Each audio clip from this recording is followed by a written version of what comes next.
because it's Amazon, Google, Microsoft, it's much like there's a brand associated. Does that mean if the companies are sketchy or it's not like well known, there's a little bit more digging going on at that point of time? It's like, I've never heard of this company. I know this is also a common question. How did you find your job? How do you respond to that? I mean, be honest if you're fully remote, but also expect the question of why you have to be an H1B if you're fully remote, just because that might throw out some red flags if you're not prepared to answer that question. For your dependents, their approval hinges on your approval. So you need to get your stamp before they do. Otherwise, they're going to be put into 21G. So if you went from a very well-known company to a lesser-known company, that might be a little bit odd for the consular officers. What are the common reasons for rejection? I have seen OPT ineligibilities where you misrepresented yourself by giving us a fake like OPT letter that you worked for a company that you never worked for, and then it was considered misrepresentation. I've seen those. Before we dive into all the strategies and stories that we're going to discuss in this podcast, let me ask you this. Do you have a clear job hunting strategy to get an internship or a full-time job? Most people don't, and it's costing them opportunities. I've helped over 1,100 students with their strategies through my ultimate job hunting course. And trust me, I'm not even kidding. I could see so many recruiters viewing my profile. And it's been the best investment I've ever made. The content is incredibly practical, filled with tips and strategies that make you stand out to recruiters. It was one of the best courses that I have done till date. This course covers everything that you need to stand out. You will get ultimate resume course, you will get ultimate LinkedIn course, networking strategy, access to 1,100 plus job seekers for support, and personal support from me through WhatsApp group. I will walk you through every single step that you need with real examples and the tools that will give you an edge. I don't want you to miss any other opportunity to land your next job or an internship. So check the link in the description. And now I will let you enjoy the podcast. Thank you, Yvette, for doing this. I am excited. This is like a different territory we are entering, but also something you told me that you were also educating H1B visas. So before we get into like what are the common questions and all of that, let's do the quick intro for people who might have not watched our videos. Like, who are you and what have you done and what do you do now? Great. Thanks for having me again, Yudi. So my name's Yvette Bunsel. I'm a former U.S. consular officer. I served in India for 5 years, and I was the H&L lead, the portfolio lead there. So I was a little bit of a mini expert on H1Bs and Ls, and India is the largest holder and issuer of H1B and L visas. So that makes me a little bit of an expert. So you guys are in luck today. There's a lot of people on the internet kind of saying a lot of things about H1Bs and Ls, but I have seen thousands of them. And yeah, I'm happy to share some of that information here today. Amazing. And also, like, you have lead as in like you were also interviewed people on H1B visas when they go for interviews and L1 visas. Correct? Yeah, so as an H1B lead, I adjudicated H1Bs and Ls, and if there was other officers that were new, I would train them. I would tell them how to adjudicate an H1B or an L, what to look for. If other officers had questions on the window, they generally would go to the lead. I had local staff members who I reviewed H1B 221Gs or helped them when they had questions. So my world, like every consular officer has like an extra portfolio, and that was my portfolio, and I really loved that visa classification. Amazing. I know we are going to do multiple videos and I'll bring you back to like do more of that story. Today, I know we're going to focus on just the what are the typical H1B questions, and I have few of them. I've gone through that whole process myself, so I'll ask you those, and then some reasons why people get rejected. Also, I just also want to throw out, because many people have been asking, UDJ is the code if you people wants to consult with you one-on-one. I'll put a link in the description, and we have F1 visa course as well, so people can go check out that too. So my visa gets approved on October 1st if I'm doing change of status. Now I'm in United States. I'm booking my flights. I am going to India because I'm like, I want that stamp. So I'm booking my visa appointment. I am in front of my window. An officer is there. What are like some of the, like, what is the typical mindset of visa officer at that point? Like, what are they trying to judge before we get into the questions? Like, what exactly are they trying to judge at this point? Because it's a different visa type for H1B. Okay, before I answer that, I want to let people know because I didn't introduce my company. So I started a company called Yudi because I came to the US when I was 9 years old, so I'm an immigrant myself. And I thought that the visa process was it needed more transparency, and I wanted to give people out there some guidance. So I started this company that has other ex-visa officers to do visa interview preparation specifically. So that's our niche. And so UDJ was mentioning that with his coupon code UDJ, you can get 20% off. 20% off is for like a limited time. Because if you see this video Like 1 year later, in 6 months, maybe it'll be Yeah. 10% off or 15% off. But as of right now, Right. it's 20% off. So definitely take advantage of it if you want to do visa prep with me or another ex-visa officer. So I just wanted to mention that. So back to Yudi's story. And also from 6 years ago, he had a video that I was watching earlier today where he was talking about Wait, his. you didn't tell me you were doing that. Yeah, I know. I didn't mention that until right now. So we're going to link that video from 6 years ago where his videos were not as like crazy as they are now with like Yeah. all these random people popping up. Like make sure the editor pops someone up right now. So he was just outside, like there was like trees behind him and he was like, this is my H1B visa interview experience. And it was really cute. And it's a good video, so you guys can check that out. Yeah. So now you are getting your visa stamping. And so what was the question? What's Like, going what on? is right? Yeah. What is going on in the mind of visa officer? What are they trying to judge at this point of time? Right. So I get pretty excited when I see an H1B because 9 out of 10 times it should be good to go. You should be good to go. I can't 214B. I cannot just say no like a B visa or an F visa or a J visa. And so most of the time H1Bs are prepared. I'm ready to ask them questions about how they got their job and what school they went to. And especially if I see that this individual has went to school in the United States, that's even better. So the mindset of the consular officer at this point is cool. Let me make sure I cross my T's and dot my I's, and hopefully this H1B is good to go and I can issue this visa. Got it. Okay. So I think I'm going to list down few questions that were asked to me, and then these are the common questions, and let me know if these are the question you also asked or are there more. I think the first one is like, who's your petitioner? It's an interesting question because like, do I have to say my company or is the lawyer who's petitioning me? But how do you answer that question? Right. So on your I-797, it clearly says who your petitioner is. And so as a consular officer, if your petitioner is someone like Amazon, Microsoft, Verizon, Deloitte, Tata, I'm happy. Like this is a great petitioner. They have a lot of legitimacy. They're being, traded on the stock market. I'm now going to just make sure everything about this person's profile is lining up and I'm feeling pretty good. So who's your petitioner? Obviously, who's your employer? Who's actually filing this petition? So that might be different, right? Like than an end client, which we'll maybe talk about in a little bit, but yeah. Yeah. Hey, before we move on to the next part of the video, I want to quickly talk about our newsletter community, which you can be part of absolutely free.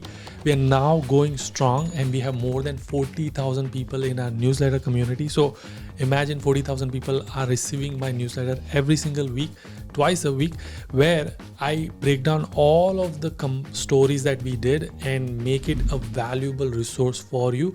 So if you're someone who doesn't have time to watch this and you just want to get an email with all of the resources into an email, that is the place to be. I'll put the link in the description. I'll give you some example. This is the one for Tanvi, where how she got 2 co-ops and she paid off her entire master's fees. This is an example of Maya, where she got 3 co-ops and she paid off her fees plus a little bit of savings. Here is an example of Sahil who got his green card in 3 years. Here is an example where we shared bunch of resources on job hunting. So I promise this is going to be valuable resource for you and it doesn't cost you anything. If you want to be part of our newsletter community, link will be in the description, or you can go to link.udj.com/newsletter. This is the URL. And now I'll let you enjoy the video. And you mentioned that because it's Amazon, Google, Microsoft, it's much like there's a brand associated.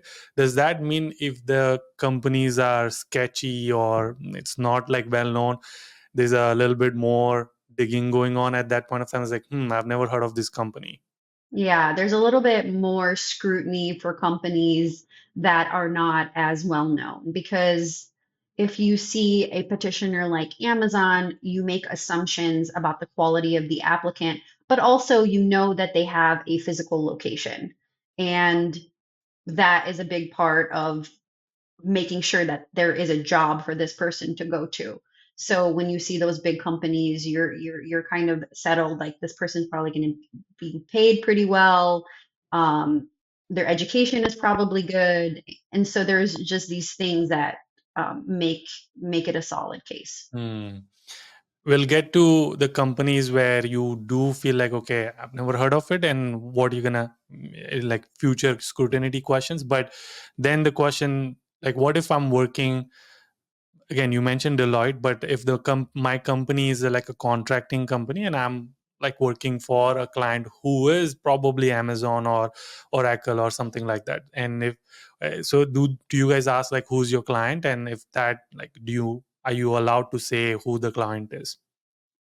Right. So we try to determine for H1Bs immediately whether that individual is going to an end client or they are going to be working at that company as a project manager or building a product. I think you were doing a product in-house. So if your petitioner is Amazon, you're going to work for Amazon in the United States, there is no end client, it's all pretty straightforward. If it's an unknown company and your end client is Walgreens, I still will scrutinize that application more so because the petitioner is not known. And so the status of them actually going to Walgreens is a little bit blurry. So I want to make sure they're actually going to that end client. Got it. Okay. Mhm. And so how do you scrutinize that? Like, how do you scrutinize that this end client is not well known? Like, what's the process? Like, is it just more questions?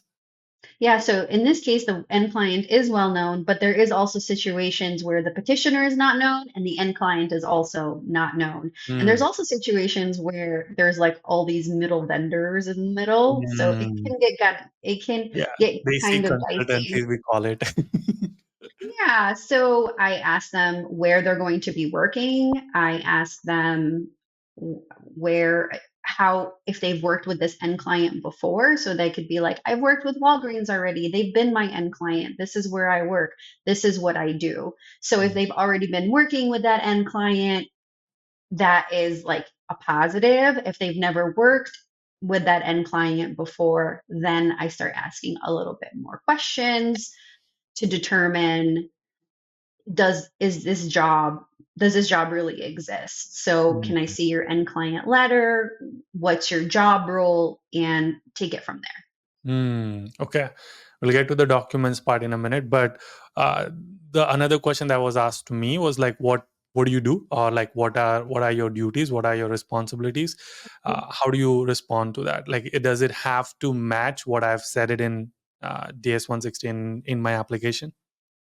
Right. So we want to see that everything is lining up. So make sure you're filling out your own DS 160. Your education is lining up with the job that you're getting and also with the job duties on that end client letter or that offer letter from the petitioner themselves. And so it all has to line up, it all has to make sense. And here the consular officer could also be listening for how articulate you are about your own job duties. Like you should know exactly what you're going to be doing. And again, if you already are doing this job, you left just to get that visa stamping, then it should be pretty straightforward how you're answering those questions. Okay. I know this is also a common question. How did you find your job? One, is this a common question? Do people ask, like, do visa officers ask this? And then two, how do you respond to that? Right. So how you found your job, it could be a couple of different flavors of answers. One is I was on OPT or I was on CPT or OPT and they decided to hire me. I love hearing that. That makes so much sense. Or I was on OPT with a different company and I decided to apply for this one. Also makes a lot of sense. The third one, you're going to get a little bit more scrutiny. I applied on LinkedIn. Some recruiter reached out to me. So now if you have an unknown company, unknown petitioner, and some recruiter reached out to you, I want to know if you really have a job. This company is sponsoring you to go all the way to the United States. Seems a little dicey.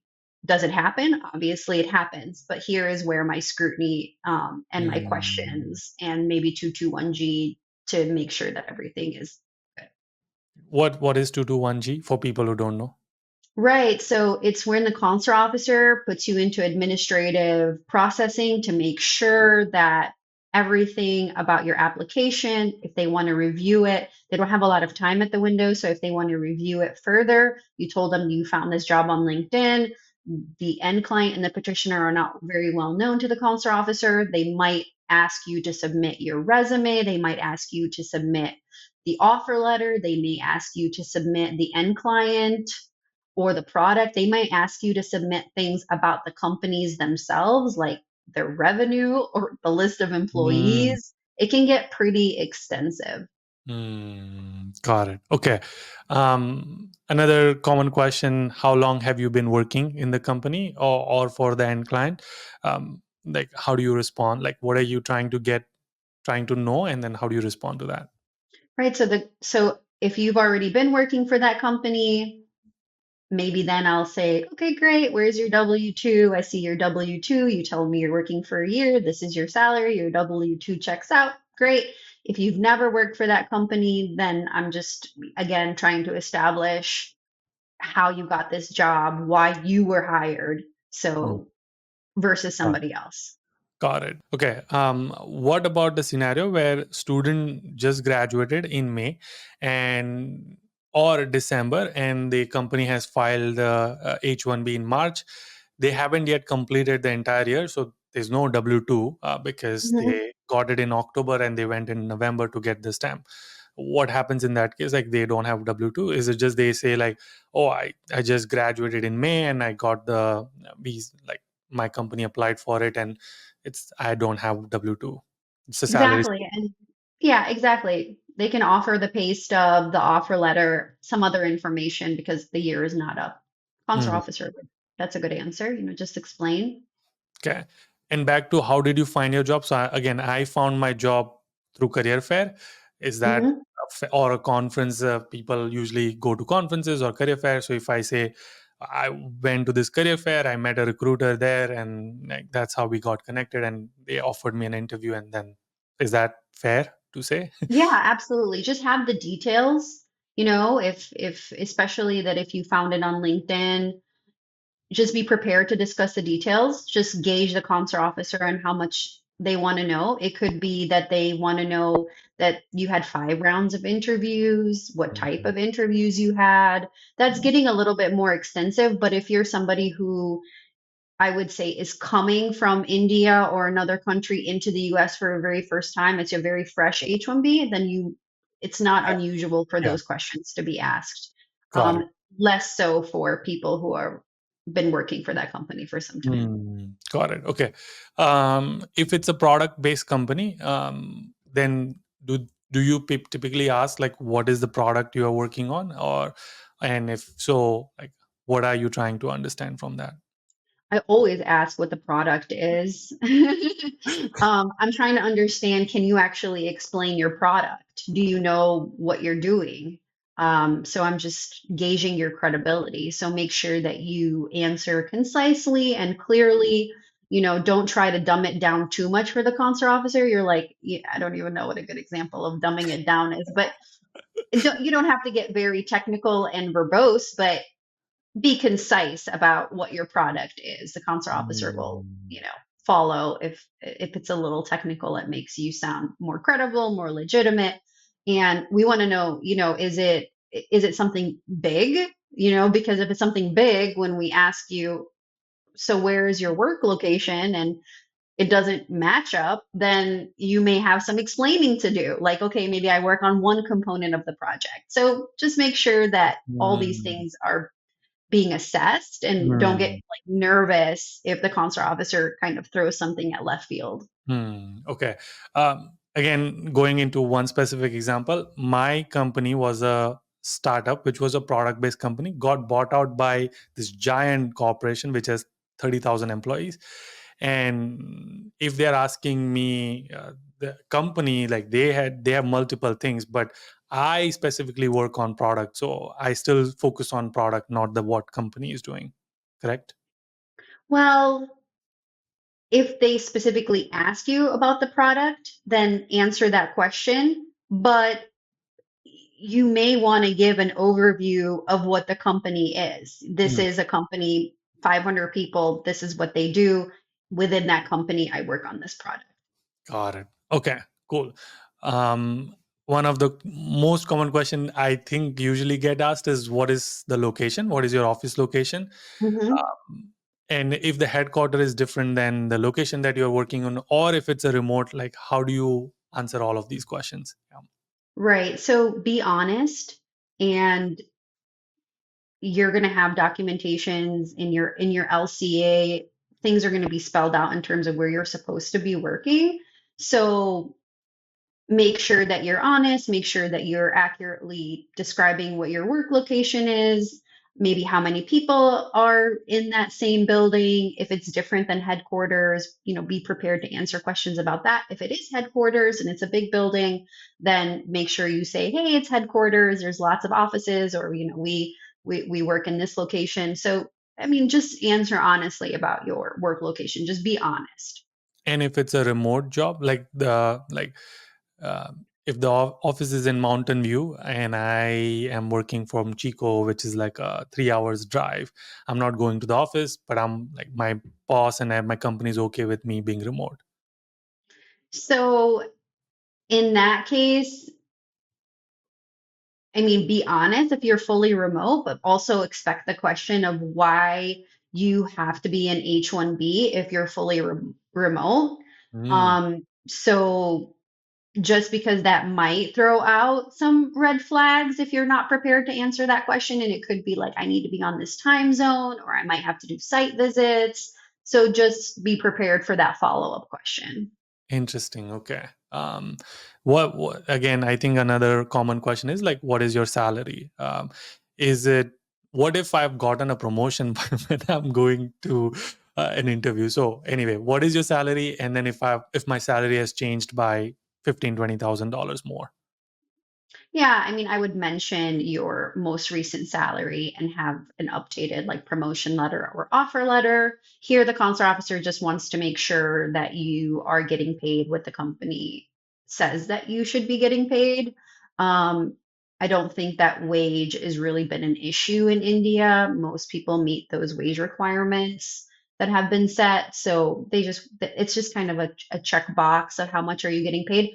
Also, the consular officer wants to know that, like, if you're a product manager, you're not getting paid like $60,000. That doesn't seem to make a lot of sense. So it's another data point on the overall picture of this individual. Okay.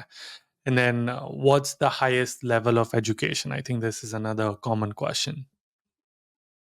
Right. So here they just want to make sure, you're going for specialized experience, you have a bachelor's degree, most H1Bs have a master's degree. So here they're just getting a sense of what degree you have and how that lines up with your job. And it also can trigger other questions about if you have like some sort of specialized knowledge in a certain field. We won't go too down into that, but the consular officer is checking your degree. And so Okay. just be honest, just tell them, have your transcripts or other documents, and probably won't be looked at, but Okay. Another most, I think in this is a fear also, maybe myth, dependence. If I have my wife or kids and they are planning to come back with me, what are the questions I should expect?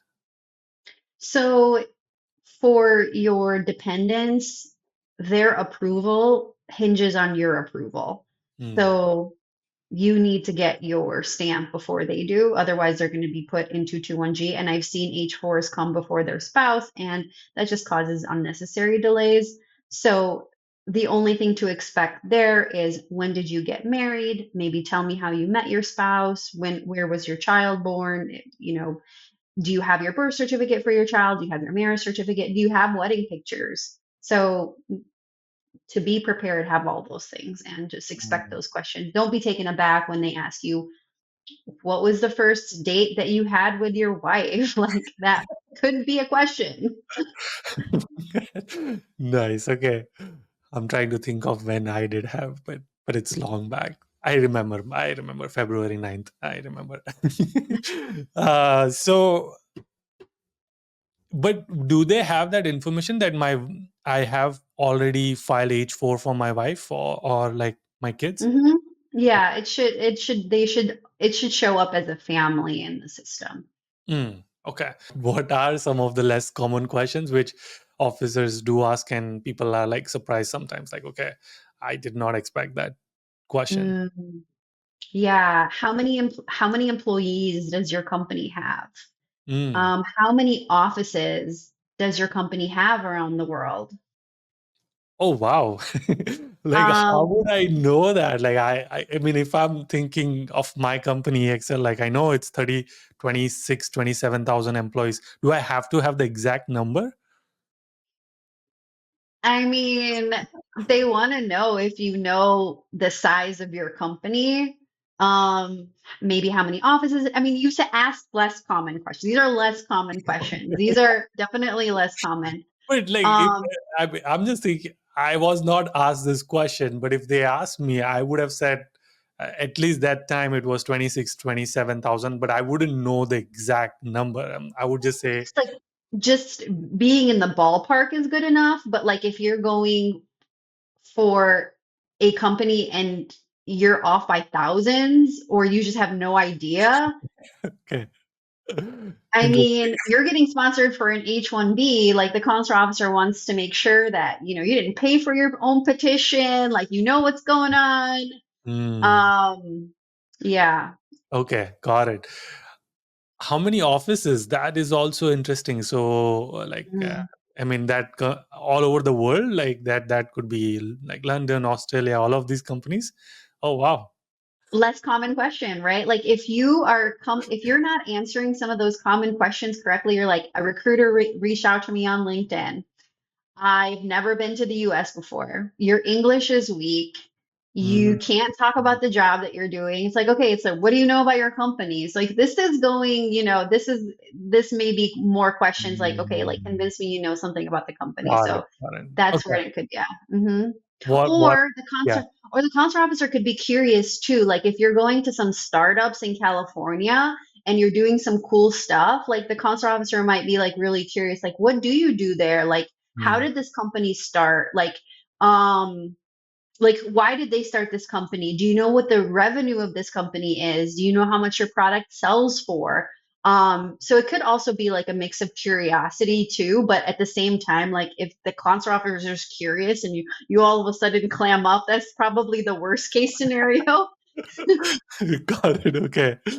So know the company, the product, and services they Yeah, offer. Okay, got it. Any other questions? These were interesting. Any other less right. common? So if you went from a very well-known company to a lesser known company, that might be a little bit odd for the consular officer. So they may want to ask you why you made that transition or you went from a higher paying job to a lower paying job. Mm. So make sure that you're being honest. Like, if they were working you at that higher paying job or that company and you're exhausted and this is a better opportunity, even though it's a lesser known company, talk passionately about that company, talk about the exciting things that you're doing, and convince the consular officer that this move makes sense, because you don't want to get stuck in giving them additional information because the consular officer is like not understanding what happened, and if you really have a job in the US, or you're just kind of like if this job actually exists, because the story might not make sense to them. So make sure that you are prepared for those questions. Got Hmm. it. Okay. What else? Like, is there any other that you can? If I think that's like a lot of gold nuggets for your viewers right now. Like maybe we'll do another video. You Yeah. know, ask Yeah. your questions below, or tell us about your visa H1B visa experience below, Yeah. and tell us the weirdest question you That were you. asked during your H1B interview. I mean, I don't know if you're watching this, but maybe. Yeah. That'll be amazing. Cool. So these are the questions, preparing, etc. What are the common reasons for rejection? Like, and I'm assuming you might have rejected some. Uh, what are some of the common reasons like you see people getting rejected for? So yeah, so for an H1B, it's either like a revocation or a refusal based on an ineligibility, because you can't 214B. So an ineligibility is you did some crime, and there is a law that says that you're not eligible for this visa. So those could be common, like say in the past you misrepresented yourself in some way, and so you have a misrepresentation ineligibility, for example. But do you guys have that information? So this only happens if you misrepresented yourself to us or another like government entity, or you get arrested. And so if there's ineligibilities in the system, Gotcha. right, or you've done something that triggers an ineligibility, Uh, it and could. yeah, I want to like ask like more specific question. This might be controversial, but like if there are people who worked illegally off campus, etc., mm, can this be triggered somehow because now government figured out that this person went outside the country, and now do you guys have such information?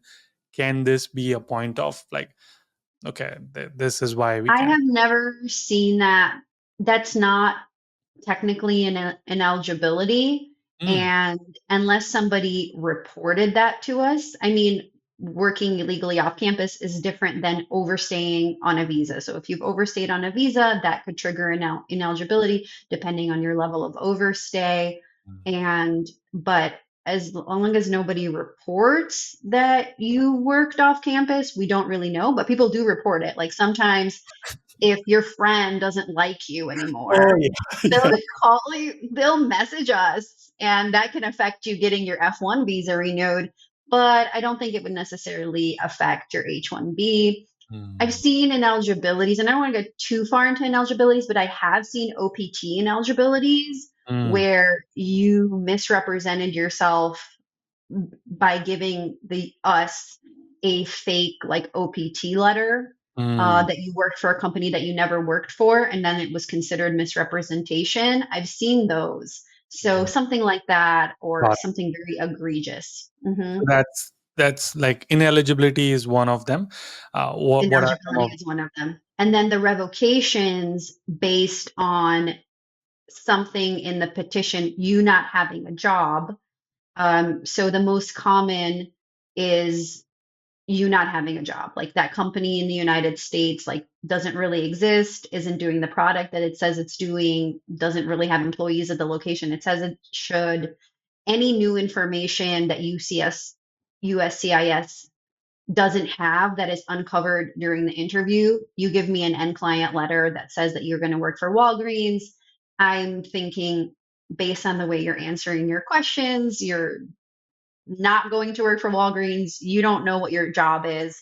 So I hope that people really understand how important it is to be very articulate about like how you got your job Mm, and what your job role is. Like that's a very important thing to be able to communicate. So you're kind of describing something weird, and I decide to do an end client verification. I would first request that you submit your end client letter, then through back end processes, fraud would reach out to Walgreens, and Walgreens is like, you know what? Um, Yudi J? I've never heard of him, you know? Like he's not really coming to work here next month. Like so Yeah. then your visa, then your visa gets Mm. revoked. What Your about petition gets revoked. Yeah. Yes. What about those cases where they are contracting companies and they don't have the project anymore? Yeah. So exactly. So that could be something that we check. So that's another common reason. The project isn't there, the job isn't there, and Hmm. client is not really expecting you. So Got it. Okay. those are the most common reasons. So that's, so make sure, right? Like make sure that when you're getting petitioned for an H1B, you have a job and you're going for a credible company so that you don't have to worry about any of this. Yeah, and you know what the job is and what your Right. product is and what your company does. Okay, got it. Because it's an H1B visa, do you have to wear like blazer and jackets and all of it, or can you wear shorts? You really can wear whatever you want. Just answer the questions in a, way that the consular officer understands what you're doing in the United States and how you got your job. Like for H1Bs, we can't 214B you because we don't like your t-shirt. It's a revocation process. So if I want to not give you your visa, I have to do some digging. I have to have some facts about the fact that Oh, you gotcha. don't have, so it's a process. So it's not like the F1 or B visa where I'm like, you know, this guy's weird. I'm gonna just say no. I don't like what he's wearing, so it gives me bad vibes. No, I don't want to be like extreme that way, but it's that's you should feel good about that with an H1B. Got it. Okay. Cool. Any final words of wisdom? I know we will do separate video on documents to bring and all of it, so people should subscribe to our channel. But any final words of wisdom, advice for H1B? Yeah, no, just reiterating the fact that make sure that the company that you work for is a credible company. If it has a lot of fraud in the past and you know it, that is something that the consular officer does have access to knowing. Mm, So you may be more at risk for administrative processing and a whole host of other things. So don't and uncovering fraud within the H1B and L visa categories is becoming more sophisticated and will become more sophisticated. So if that company, for example, was, caught not having a product or not having people where they say that they should, and then they apply for your H1B, that could definitely impact you. So just know that and just be cautious about who your petitioner is. This is just coming from my very narrow lens at the visa window. So I'm very much specialized in this one thing. And if you want to practice your H1B or L interview and you want me to review your documents, definitely use that UDJ coupon. Don't forget to subscribe to the Udeti channel. We need to grow. And I hope that you found this useful. Yeah. it was very useful. Yes. I'm excited. And I again can't wait to bring you back until our next one. Uh, keep smiling, keep hustling. Yes, nice.